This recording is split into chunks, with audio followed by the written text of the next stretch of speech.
Մեկ բան է, երբ որ դու լսում ես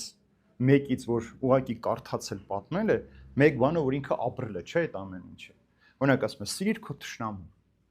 Հեշտ է, չի ասել, մենք միշտ ասում ենք, սիրիր քո թշնամուն, հեշտ է թշնամուն սիրել։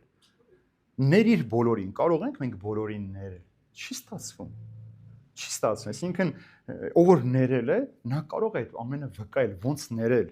ոնց սիրել։ Հիմա Պողոս Արաքյալը ինքը Հիսուսին հանդիպել է, ուրեմն մեկ բան է Հիսուսին տեսած մարդու հետ խոսել, մեկ բան է մեկը որ լսել է, գրքերը անգիր արել է, խոսել է, կամ բժիշկ է, թե ինքը համալսարանը ավարտել է կարմիր դիպլոմով, բայց ինքը երբեք չի վիրահատել, մարմնի հետ գործ չունեցել, նա ոնց կարող է, չէ՞։ Կամ եթե դու հանցագործ չես բռնել, նրա հետ ձեռնամարտի չես, ոնց կարող ես խոսել, ոնց պիտի հանցագործին վնասազերծես։ Այսինքն փորձառությունը շատ կարևոր բան է։ Անտոն Անապատականի մասին գիտեք, որ քրիստոնեական եկեղեցություններից մեկն է, ինքը երբ որ գալիս է վանք, որ վանական դառնա սիրելիներ, երբ որ մտնում է վանքի ճաշարան, այդ ժամին վանականները ճաշում էին, ասում է, երբ որ ներս մտավ, ոչ ոք գլուխը չշարժեց։ Այսինքն, եթե դուք մտնեք մեկի տուն հյուր ու ոչ ոք ձեր վրա չնա, ինչ կանեք։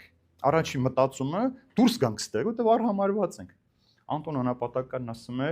գուցե ես սրան եմ արժանի, ու լուր կանգնում է դրան անկյունում։ Մի քանի րոպե հետո վանականից մեկը վերջ մի ոսկոր է շպրտում դիմաց է։ Հələ տեսեք, մտել ենք, չեն բարևում, չեն նայում վրան, մի հատ էլ հիմա ոսկոր, ասում է գուցե սրան եմ արժանի։ Խոնարհվում է այդ ոսկորը վերցնում, որ կրծի, ասում են վեր կաց։ Իրեն մի անգամից վանք են ընդունում։ Տեսեք, գործնական։ Ինքը ցույց տվեց իր խոնարհությունը։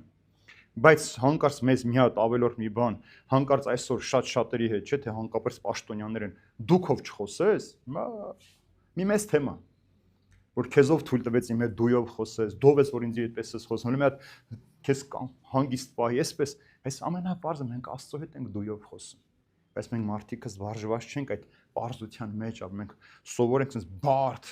խճճված կյանք ունենալ եւ այդ բարդության խճվածության մեջ էլ հաստատել մեր եսը,